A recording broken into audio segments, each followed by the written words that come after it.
부지런히 사는 것이 하나님의 뜻입니다. 게을리 사는 것은 하나님께도 자신에게도 공동체에게도 피해를 줍니다. 구약성경 잠언에는요, 부지런히 서라는 말씀이 엄청 많이 나옵니다. 그리고 성경을 펴셔서 잠언을 보시기 바랍니다. 저와 함께 한 17구절을 찾아볼 건데요. 착착착 제가 찾으라는 걸 찾으시면서 잠언 10장을 보세요. 잠언 10장. 구약성경 잠언 10장. 구약성경 잠언 10장 920년. 자, 다 찾으셨어요? 성경이 얼마나 부지런하게 살라는 말씀을 많이 하는지 한번 찾아봐요. 다 찾은 게 아닙니다. 일부만 찾은 건데도 이렇게 많아요. 자, 10장 4절. 손을 게으르게 놀리는 자는 가난하게 되고 손이 부지런한 자는 부하게 되느니라. 부지런히 일해야 자신과 가족을 부양한다는 말이죠. 10장 26절입니다. 26절. 게으른 자는 그 부리는 사람에게 마치 이의 식초 같고 눈의 연기 같으니라. 게으르면 남 밑에서 일할 때도 오히려 고용한 사람에게 괴로움이 되고 결국 그 잡도 잃게 되는 것입니다. 이제 12장 11절로 가면 자기의 토지를 경작하는 자는 먹을 것이 많거니와 방탕한 것을 따르는 자는 지혜가 없느니라. 게으른 데다 대고 방탕하기까지 하면 패가망신을 피할 수가 없습니다. 자, 12장 27절. 게으른 자는 그 잡을 것도 12장 27절 게으른 자는 그 잡을 것도 사냥하지 아니하나니 사람의 부귀는 부지런한 것이니라. 이게 좀 번역이 한국 번역이 조금 어려운데요. 영어는 뭐라고 했냐면 게으른 사람은 그 잡아놓은 것도 굽지 않는다. 그러니까 이 사냥을 하면은 이 장만을 해가지고 그걸 요리를 해야 되잖아요. 잡아놓기도 했는데 요리를 안 해서 결국은 먹지 못한다는 그런 뜻입니다. 13장 4절에서는 게으른 자는 마음으로 원하여도 얻지 못하나 부지런한 자의 마음은 풍족함을 얻느니라. 게으른데 욕심을 있는 거예요. 마음에 욕심을 내고 계획을 세우는데 하지는 않는 거예요. 공상만 하는 거예요. 내가 부지런히 일하면 내가 뭐 열심히 하면 부자 되겠지. 저도 고등학교 때 그랬어요. 내가 지금부터라도 공부 열심히 하면 잘하겠지. 그 말 바꿔 말한 거예요. 안 하면 못한다는 얘기잖아요. 하면 된다. 얼마나 좋아요. 그러나 안 하면 못하는 겁니다. 하면 된다는 말은 안 하면 안 된다는 말과 똑같은 말입니다. 18장 9절입니다. 18장 9절 좀 넘어가세요. 18장 9절에 가보니까 자기의 일을 게을리 하는 자는 패가하는 자의 형제니라. 무엇보다도 자기에게 지금 준 그 일에 부지런해야 합니다. 모든 걸 잘하는 사람, 팔방미인은요, 사실은 아무것도 못하는 사람. 자기 일이 있어야죠. 자기 수익원이 있어야 됩니다. 팔방미인은 굶어 죽기 딱 좋습니다. 19장 15절입니다. 게으름이 사람으로 깊이 잠들게 하나니 해만한 사람은 줄일 것입니다. 이 게으르면요, 밤에도 많이 자고 낮에도 또 자요. 이게 게으른 사람의 특징입니다. 물론 몸이 안 좋아도 그럴 수 있습니다. 자, 19장 24절입니다. 게으른 자는 자기의 손을 그릇에 놓고서도 입으로 올리기를 괴로워하느니라. 이 영어 번호 뭐라고 하냐면 게으른 사람은 자기 손을 그 접시에 파묻고 그거를 자기 입까지 가지고 못 간다고 했어요. 이 정도면은 만사 귀찮은 거죠. 19장 24절입니다. 20장 4절입니다. 20장 4절에서는 게으른 자는 가을에 밭 갈지 아니하나니 그런 걸 거둘 때에는 구걸할지라도 얻지 못하리라. 모든 것이 때가 있다는 거죠. 그 때를 놓치면 안 됩니다. 맞는 때에 갈고 뿌려야 맞는 때에 거둘 수 있다는 것입니다. 20장 13절 너는 잠자기를 좋아하지 말라. 내가 빈궁하게 될까 두려움이라. 내 눈을 뜨라. 그리하면 양식이 족하리라. 잠은 언제 자는 겁니까? 잠은 필요할 때 자는 겁니다. 그리고 깨어있는 동안은 정신 바짝 차리고 시간을 합해서 해야 할 일을 해야 합니다. 자, 21장 25절 다시 게으른 자의 욕망이 자기를 죽이나니 이는 자기의 손으로 일하기 싫어함이라. 내 손으로 일하는 대신에 다른 사람이 일해서 얻은 것을 탐욕의 눈으로 바라보는 것은 얼마나 어리석은 일입니까? 자, 22장 13절입니다. 게으른 자는 말하기를 사자가 밖에 있은즉 내가 나가면 거리에서 찢기겠다. 집에 있으나 밖에 나가나 위험한 일 당하게 됩니다. 코로나 바이러스 감염을 조심하고 방역 규정을 지켜야 되지만 그렇다고 아무것도 안 하고 꼼짝없이 있을 수는 없습니다. 그러면 죽습니다. 할 일을 해야만 사는 것입니다. 24장의 뒷부분에 다시 또 33절, 34절에 24장 33절, 34절에 다시 잠자는 얘기 나와요. 네가 좀 더 자자, 좀 더 졸자, 손을 모으고 좀 더 누워있자 하니 내 빈궁이 강도같이 오고 내 볼빛이 군사같이 이르리라. 이렇게 게으른 사람은 아무것도 하기 싫고 그럼 가난해지고 그럼 공포패패지는 거 다 연결되어 있다는 말입니다. 다시 26장 14절에서 잠자는 얘기 또 나와요. 문짝이 돌짜기를 따라서 도는 것 같이, 우리 영어로 힌지라고 하죠. 사실 문이 도는 것 같지만 사실은 그게 그 힌지 거기에서 딱 거기는 딱 묶여있죠. 그것처럼 게으른 사는 침상에서 그 침대 위에서 몇 명 돌면서 거기를 못 떠난다는 얘기예요. 침대에서 붙어서 도는 것입니다. 자, 26장 16절에 게으른 자는 사리에 맞게 대답하는 사람 7보다 자기를 지혜롭게 여기니라. 왜 그럴까요? 게으르면요 새로운 걸 배우기를 귀찮아하는 거예요. 배우지 않기 때문에 생각도 떨어지고 자기 생각 속에 갇혀서 자기만 똑똑한 줄 아는 것입니다. 부지런한 사람은 배웁니다. 배우는 사람이 부지런한 거예요. 그리고 마지막으로 잠언 31장에 보면은 거기에 1절에 보니까 르무엘 왕의 어머니가 르무엘에게 훈계한 자어머니라고 했는데 이 르무엘이 솔로몬일 가능성도 있어요. 만약에 그렇다면 솔로몬의 어머니 밧세바의 자문이라고 할 수 있죠. 그리고 그 유명한 10절부터 31절까지가 현숙한 여인에 대한 이 밧세바의 자문, 현숙한 여인을 칭송하는 말씀인데요. 현숙한 여인의 여러 가지 덕목이 있지만 그 중에 가장 중요한 덕목이 바로 부지런함입니다. 그래서 여기 31장 15절에 보니까 밤이 새기 전에 일어난다. 여러분 몇 시에 일어나세요? 일어났는데 날이 밝았다. 이러면 안 된다는 거죠. 일어났는데 아직 밤이어야지 기분 좋다는 얘기죠. 밤이 새기 전에 일어나서 자기 집안 사람들에게 먼저 음식을 해서 다 나눠주고 또 집에 있는 여종들에게도 일을 정하여 맡긴다. 최소한 이 부지런함이 가장 기본이라는 것입니다. 31장 17절에도 자기의 집안일을 보살피고 게을리 얻은 양식을 먹지 않는다라고 했어요. 게을리 얻은 양식이 뭡니까? 게을리 얻은 양식이 뭡니까? 다른 사람의 수고의 대가를 내가 먹는 것이 게으른 양식입니다. 그래서 우리는 부지런히 살아야 됩니다. 그렇지만 어떤 이유로든 가난한 상태에 빠지는 사람이 있어요. 항상 있습니다. 그리고 그 책임이 그 사람 책임이 아닌 경우가 있어요. 그래서 잠언에는 또 가난한 사람을 돌보라는 말씀이 또 많이 나와요. 제가 그 말씀을 다 보면 시간이 너무 많이 가기 때문에 딱 주보에 써드린 딱 19장 17절만 보겠습니다. 주보에 보니까 제가 뭐라고 썼냐면 잠언 19장 17절에 다 같이 한번 읽어볼까요? 시작. 가난한 자를 불쌍히 여기는 것은 여호와께 구워드리는 것이니 그의 선행을 그에게 갚아주십니다. 그러니까 가난한 사람에게 주고 누구한테 받으라고요? 하나님께 받으라고요.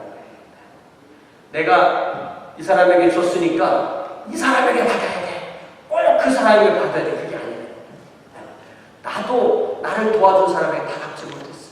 그럼 나는 또 다른 사람을 돕고 또 하나님이 또 누굴 통해서 저를 도와주시는 것입니다. 필요한 이와 나누는 그 사람이 부자예요. 누가 부자입니까? 아무리 많이 갖고 있어도 조금도 못 나눈다면 조금 가지고 있지만 조금을 나누는 사람보다 가난한 사람입니다. 돈은 가지고 있는 데 의미가 있는 것이나 아니라 쓰는 데 의미가 있기 때문에 그래서 이렇게 불쌍히 여기고 나누는 것은 성경은 하나님께 구워드린다고 했어요. 하나님한테 구워드리려고 했어요. 얼마나 마음이 든든하시겠습니까? 그럼 하나님께서 어떠한 방법으로든 갚아주십니다. 오늘 우리가 읽은 전도서 11장 1절에서 8절 말씀은 바로 이렇게 우리의 삶에서 어떻게 투자를 해야 되나 이 투자에 관한 말씀을 하시는 거예요. 투자에는 제일 중요한 게 시기가 있다는 거죠. 때를 놓치면 투자할 수 없습니다. 또 투자에는 위험 요소가 따르는 거예요. 투자라는 게 뭐예요? 내 돈이 나가는 거잖아요. 돈이 안 돌아올 수 있어요. 그 위험 요소는 항상 있습니다. 그래서 모든 투자는 모험입니다. 그런데 그 모험을 하지 않으면 이득도 없고 보상도 없습니다. 때로는 투자한 모든 것을 잃을 수도 있어요. 그럴 때 내가 뭘 잘못했나? 그걸 다시 잘 곰곰이 되돌아보라고 합니다. 그래서 오늘 우리 레슬리 형제가 정해준 제목인데 미국 사람들이 첫자 맞추는 거 되게 좋아하죠. 리스크, 리월, 리플렉션 이렇게 해서 모험, 또 보상, 숙고 이런 제목으로 하나의 말씀을 함께 나누겠습니다.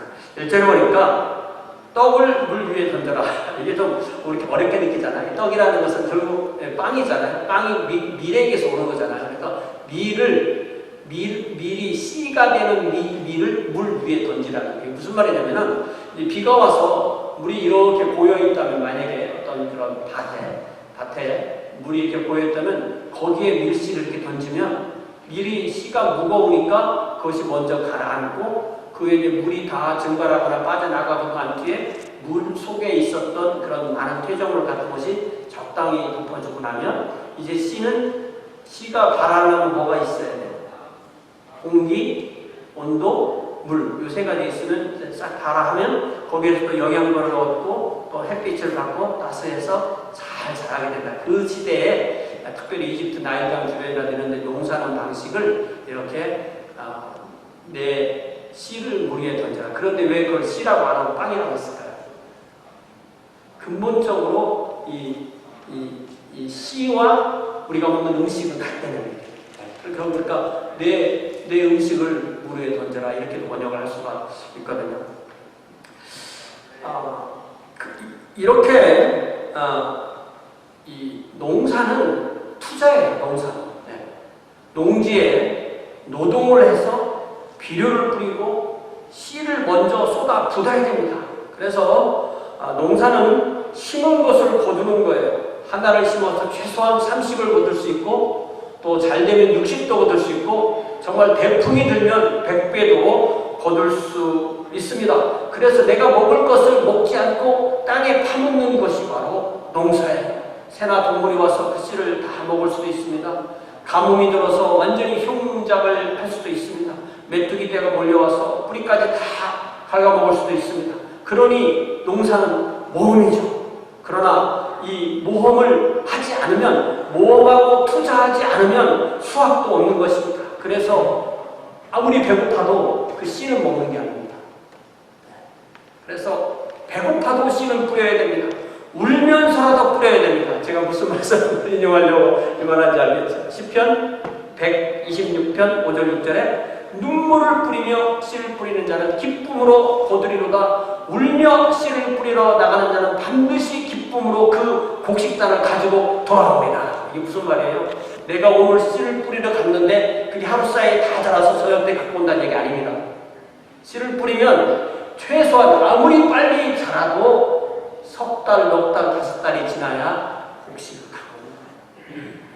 그렇다면은 최소한 우리는 씨를 뿌릴 때만 우는 게 아니죠. 그를 가꾸고 돌보고 기다리고 비가 오겠다고 기도하고 메뚜기 때 오지 않게 기도하잖아요. 그렇기 때문에 계속 울면서 그 결실을 기다리는데, 그러나 그 울음 속에는 기쁨이 있고 소망이 있고 기대가 있고 기도가 있고 하나님을 향한 믿음이 있는 것입니다. 자, 이제 솔로몬은 1절에 이런 파종과 수확의 말씀에서 그치지 않고 그 2절에서 그 말씀을 같은 원리를 구제로 확장합니다. 그러니까 농사에서의 투자를 구제에서의 투자로 확장하는 거죠. 그러니까 구제도 어떤 면에서는 투자의 의미가 있다는 말씀입니다. 있을 때 혼자 다 차지하고 있지 말고 7이나 8명, 즉 여러 사람에게 베풀라는 말씀입니다. 지금은 먹고 살만하지만 내 미래를 알지 못하기 때문이라고 하였어요. 어떤 재앙이 땅에 임할지 모른다는 것입니다. 우리 2005년도 카트리나 오는데 우리 신학교에서 이렇게 오신 분들하고 우리 집에 앉아가지고 야, 이거 좀만 더 와야 수업 안 하는데 이렇게 얘기했거든요. 품에 들었습니다. 그런데 좀 있으니까 그 레비가 터져버리니까 2,100 명이 죽고 하루아침에 도움을 주던 사람이 도움을 받는 수재민으로 변하잖아요. 베풀며 살던 사람이 베풀을 받아야 됐습니다. 아주 보통 사람이 우리랑 똑같은 보통 사람이 수재민이 되니까 모든 게 달라지는 거예요. 또 우리가 이 말씀을 잘 생각하면 여기에서 제가 뭐 경제, 경영, 뭐 주식, 뭐 재무 이런 거 전공자는 아니지만 이 말씀 안에 우리가 경제나 경영의 가장 기본 원리 중에 하나인 분산 투자라는 걸 생각해 볼 수가 있어요. 내가 내 모든 재산을 이거 하나에 내가 꽂혔으니까 여기에 다 몰빵한다, 올인한다 했다가 고지될 수 있습니다. 그래서 안전한 투자는 분산하는 거죠. 그러면 위험 요소가 그만큼 줄어들게 되는 것입니다. 자, 그런데 3절에 보니까 좀 이상한 말씀이 있어요. 3절 보여주세요. 3절에 보니까 갑자기 구름에 비가 가득하면 땅에 쏟아지며 나무가 나무로나 불로나 쓰러지면 그 쓰러진 곳에 그냥 있으리라. 제가 이런 말씀을 만나면요, 막 기도를 열심히 해가지고 이 말씀이 무슨 뜻인지 좀 알아야 되는데 그래도 잘 안 보여요. 무슨 뜻인지 몰라요. 그럼 할 수 없이 다른 사람이 뭐라 했나 성경 연구하는 분들이 써놓은 걸 보는데 이게 뭔 얘기냐면 2절에서 이제 땅에 임할 재앙에 대해서 말했잖아요. 그러니까 땅에 임할 재앙을 그런 홍수나 어떤 태풍 같은 걸로 비교하는 거예요. 비를 가득 머금은 구름이 마침내 땅에 그런 그 홍수 같은 걸 쏟아내듯이 허리케인이 오고 나무가 뿌리부터 뽑혀 넘어지는 거예요. 그러니까 이 나무만 넘어진다는 뜻이 아니고 사람도 그렇게 쓰러진다는 거죠. 허리케인이 오고 나무가 뿌리부터 뽑혀 넘어집니다. 기후변화로 인한 자연재해, 또 우리의 전혀 기대하지 않았던 새로이 나타나는 그런 인간이 어떻게 할 수 없는 바이러스, 또 갑자기 닥쳐오는 각종 사고, 또 사업체의 부도, 인간관계의 파국, 심지어 이보다 훨씬 더 심한 일도 우리에게는 있을 수 있습니다. 마치 큰 바람에 뿌리부터 뽑혀 쓰러지듯이 우리도 그렇게 쓰러져서 꼼짝 못할 수 있는 그런 상황이 우리에게 일어날 수 있다는 것입니다. 자, 이것이 나에게도 일어났지만 내 옆에 사람에게 일어났을 때 우리는 그 사람의 재난과 불행을 보면서 어떤 생각을 해야 될까요? 하나님 감사합니다. 저를 아니군요. 그래야 되겠습니까? 아유, 저 사람이 무슨 죄를 저질러서 저렇게 당하나, 그런 생각을 해야 되겠습니까? 아닙니다. 우리 주님은 우리에게 회개하라고 하셨어요. 누가복음 13장 3절에 보니까 너희에게 이르노니 아니라 너희도 만약 회개하지 아니하면 다 이와 같이 망하리라. 죄인이 아닌 사람은 하나도 없다는 뜻입니다. 자, 이제 4절에 보니까 이제 3절에 이것이 반전이 일어나는 거예요. 4절에서 솔로몬은 뭐라고 말하냐면 그런 재앙이 있을 거기 때문에 나는 아무것도 안 하겠다, 나는 그냥 게을리 살겠다는 것에 대한 핑계를 댈 수 없다는 말씀이에요. 바람이 불 것 같다고 핑계하다가는 파종하지 못합니다. 시즌 뿌리세요. 지금 씨 뿌리면 바람에 다 날라가. 자, 이제 곧 오세요. 그러니까 비 올 것 같아 못 걷어. 이런 시기를 놓친다는 것입니다. 파종도 수확도 다 시기가 있습니다. 그 시기를 놓치면 농사의 목적을 이룹니다. 마치 우리 인생은 농사와 같습니다. 공부해야 할 때 공부해야 되고, 일해야 할 때 일해야 되고, 건강을 돌봐야 할 때 건강을 돌봐야 됩니다. 그렇지 않으면 지금 안 한 것이 10년, 20년, 30년 뒤에 가서 그때 내가 열심히 공부할 것, 그때 내가 열심히 일할 것, 그런 때가 온다. 그러니까 지금 위험 요소가 있어도 할 일을 해야 한다는 것입니다. 이제 5절에서는 무슨 말을 해요? 솔로몬은 그렇지만 네가 위험 요소를 붙들고 일을 하지만 너는 하나님이 아니야. 결과는 네가 만드는 것이 아니라는 말씀을 하세요. 사람은 어떻게 행동합니까? 허리케인이 온다니까 이렇게 해야지. 또 기후가 이러니까 이렇게 해야지. 상황이 이러니까 이렇게 해야지. 내가 알고 있는 지식에 근거해서, 내가 해본 경험에 의해서, 또 내가 얻은 정보에 의해서, 나의 또 감으로 의지해서 계획하고 활동합니다. 그러나 모든 것을 다 아는 사람은 아무도 없습니다. 솔로몬은 그 예로 바람에 가는 길, 태중에서 잉태되어 자라나는 아이의 예를 듭니다. 구약성경도 그렇고요, 신약성경도 그렇고, 똑같은 구약성경의 한 단어로 호흡, 바람, 영, 아니면 영, 호흡, 바람 한 단어로 땄어요. 루아흐 이런 한 단어로 써요. 그리고 신약 성경에서도 헬라어에서도 똑같은 한 단어 푸뉴마라는 단어로 영, 호흡, 바람 땄어요. 그리고 이 세 가지는 인간이 어떻게 못하는 거예요. 우리의 영은 하나님의 소관이죠. 우리의 호흡, 이 땅에서의 삶도 하나님의 소관이죠. 우리 안에 오신 성령이 우리가 조작할 수 있습니까? 우리 마음대로 움직일 수 있습니까? 그렇지 않다는 것입니다. 바람의 길을, 호흡의 길을, 영의 길을 너희들이 함부로 알지도 못하고 조작할 수 없다고 말하는 것입니다. 이제 이 멕시코만에 2개의 허리케인이 올라온다고 하는데 우리가 올라온다는 걸 알지, 우리 동네로 오지 않게 해주세요 하니까 저 동네로 갖다 놔. 그런 기도하지 마세요. 그런 간증하지 마세요. 참 천박한 겁니다. 우리 인간이 할 수가 없습니다. 아이가 어떻게 자라는지 신기해서 우리 애가 이만해졌어 해서 초음파도 찍고 하고 보지만, 의사도 보고 엄마 아빠도 보고 여러 사람이 나눠 보지만 그 아이를 엄마가 기르는 겁니까? 의사가 기르는 겁니까? 하나님이 길러주시는 거죠. 그 아이, 그 작은 아이에서 어떻게 뼈가 생기는지, 뼈가 어떻게 자라는지 네가 다 아냐? 이렇게 물어보는 거죠. 사실 우리가 모든 것을 잘 아는 것 중에 제일 중요한 지식이 뭐냐면 미래를 예측하는 힘입니다.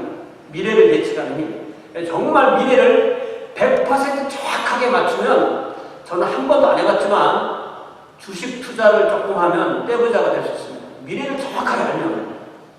그렇게 미래를 정확하게 알고 모든 것을 다 해서 세계적인 기업을 이룬 사람, 우리가 이름만 대면 아는 사람들이 그런 사람들이에요. 세계적인 기업의 리더들, 또 투자가들, 이 사람들은 그런 면에 특별한 은사가 있는 사람입니다. 보통 사람은 그렇지 않습니다. 그래서 우리 옛날부터 내려오는 말에 무슨 말이 있어요? 제가 무슨 말을 인용하려고 할까요? 작은 부는 근면함에서 나오고 큰 부는 하늘이 낸다, 이런 말이 있습니다. 그러나 우리는 신앙으로 이해를 한다면 작은 부이든 큰 부이든 하나님이 주시는 거고 둘 다 역시 부지런함이 기본입니다. 우리가 하나님이 아닙니다. 그러므로 우리는 의의를 하고 그 결과를 하나님께 맡게 된다. 하나님이 일을 어떻게 해줄지, 내가 한 것을 복으로 줄지 화로 줄지 내가 알 수 없다는 것입니다. 그래서 이제 솔로몬은 아주 현실적인 얘기를 해줘요. 6절에 보니까 아주 현실적이죠.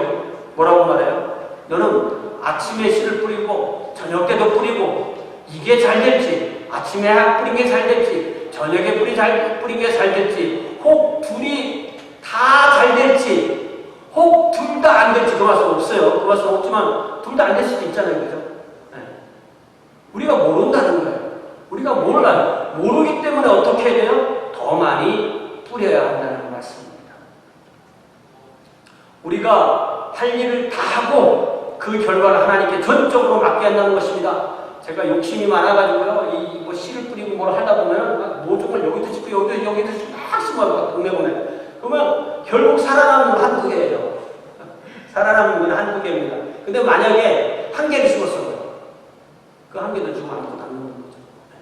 그렇기 때문에 기회가 있을 때 멀리 보고 투자해야 합니다. 자, 투자는 오늘 하는 겁니다. 오늘. 투자는 오늘 내가 하는 거예요. 그리고 때가 되면 하나님께서 그것을 거두게 해 주십니다. 이제 7절에 보니까 솔로몬은 우리 삶을 아주 아름답게 찬양해요. 그 예를 뭐로 들었냐면, 우리의 눈이 해로부터 나오는 그 빛을 통해서 모든 것을 보는 것, 이 얼마나 환상적이냐, 얼마나 아름다운 거냐. 금년에 카트리나로 차들이 덜 다니니까 봄에 얼마나 실록이 해마다 실록이 아름답죠. 금년엔 더욱더 아름다웠잖아요. 중학교 때 배운 우리 미술 역사에 보면 인상파라는 그런 기억나시죠? 인상파, 고갱, 고흐, 만해, 모래하는 인상파 화가들. 인상파 화가가 뭐냐면은 처음으로 모든 대상이라는 것이 항상 똑같은 것이 아니라 빛에 의해서 다르게 보일 수 있다는 것을 착안해서 그것을 화폭에 담아낸 이 사족을 인상파라고 해요. 그러니까 모든 것이 사실은 빛의 조화다. 빛에 의해서 달라진다. 다시 말하면 빛에 의해서 달라진다는 말은 무슨 말이냐면 보는 사람의 관점, 보는 사람의 눈, 보는 사람의 견해에 의해서 달리 보일 수 있다는 것을 생각해낸 사람들이에요. 결국 뭐냐면 우리 인생에서 정말 중요한 것은 보는 눈, 관점, 해석이 중요하다는 말입니다. 하나님께서 내게 주신 삶, 나에게 지금 준 이 모습, 이것이 하나님의 복이라는 거예요. 이거를 모르면 자꾸 비교해요. 자꾸 비교합니다. 우리 신랑하고 남 신랑하고 비교해서 어떻게 하겠다는 거예요 도대체? 내 자식하고 남 자식하고 비교해서 어떻게 하겠다는 거예요? 우리 하나님이 복의 근원이신 하나님을 믿는 사람들은 그런 거 안 돼요. 이 비교에서만 벗어나도 행복합니다. 하나님이 복 주신 하나님이면 하나님이 나에게 맞는 복을 주신 거예요. 만약에 내 아내가 저보다 훨씬 더 훌륭했으면 내 아내 안 되는 거예요. 나랑 비슷하게 막 맞춰주신 거예요. 그렇기 때문에 그걸 분복이라고 그렇게 말합니다. 그래서 제가 그동안 이 전도서 이제 끝마칠 때가 됐는데 전도서 말씀을 우리가 계속 보면서 하나의 공식처럼 정리한 게 있죠. 행복하게 살려면 어떻게 해야 된다? 행복하게 살려면 지금 여기서 하나님이 나에게 주신 그것으로 만족하지 못하면 결코 행복할 수 없다는 거예요. 그러니까 그것도 짧게 말하면 자족이 행복이다. 하나님 주신 것을 감사하고 누리고 그래야만 행복할 수가 있다는 것입니다. 사랑하는 여러분, 부디 지금 여기서 행복하고 감사하고 기쁘고 또 나누면서 삽시다. 그래서 마지막 8절에서 솔로몬은 사람이 사는 동안 즐겁게 살라고 권면합니다. 각자 사실 산날을 돌아보면 밝은 날도 있었고 캄캄한 날도 있었습니다. 하지만 이미 말씀드렸듯이 행복은 어느 정도 우리의 마음의 자세, 우리의 태도, 우리의 해석에 달려 있습니다. 하나님의 주권, 하나님의 은혜, 하나님의 주심을 생각하면 캄캄한 날도, 캄캄했던 날도 유익하게 해석하고 적용하고 극복할 수 있습니다. 사실 이 시간에 저와 함께 우리 모두가 이 자리에 앉아서 또한 집에서 함께 예배하는 우리 모두는 하나님의 은혜로 여기에 지금까지 왔기 때문에 캄캄한 날도 극복하고 이겨냈기에 우리가 함께 예배하는 줄로 믿습니다. 자, 하지만 우리의 앞날은 어떨까요? 여러분 각자의 앞날 어떨 거라고 생각하세요? 많은 이의 부러움과 갈채 속에 레드카펫을 걸어가게 될까요? 그럴 수도 있습니다. 하지만 우리의 살아온 날이 그랬듯이 앞날도 밝은 날만 있을 수는 없습니다. 앞으로도 캄캄한 날이 올 수 있다는 것에 유념해야 됩니다. 피할 수 있으면 피하고 대비할 수 있으면 대비해야죠. 과거의 실수를 반복하지 않기 위해서는 숙고해야 됩니다. 그래서 솔로몬이 7장 14절에서 형통한 날에는 기뻐하고 곤고한 날에는 되돌아보아라. 이 두 가지를 하나님이 병행하게 하사 사람이 능히 장래일을 헤아려 알지 못하게 하셨느니라. 내가 내 미래일을 다 알으면, 내가 내 미래일을 다 알면 네가 하나님이지 사람이 되는 거죠. 이걸 적당히 섞어준다고 하셨어요. 그렇기 때문에 우리는 되돌아봐야 합니다. 되돌아보지 않는 삶, 숙고하지 않는 삶은 결코 좋아질 수 없습니다. 그러면 같은 실수, 같은 죄악을 반복하면서 점점 패망으로 나아갑니다. 그러는데 솔로몬은 이 8절 마지막 부분에서 또다시 뼈 때리는 말씀을 합니다. 저런 말씀이 성경에 있어요. 그죠? 뭐라고 되어 있어요? 다가올 일은 어떻다고요? 다 헛되다. 맞아요? 성경 맞아요?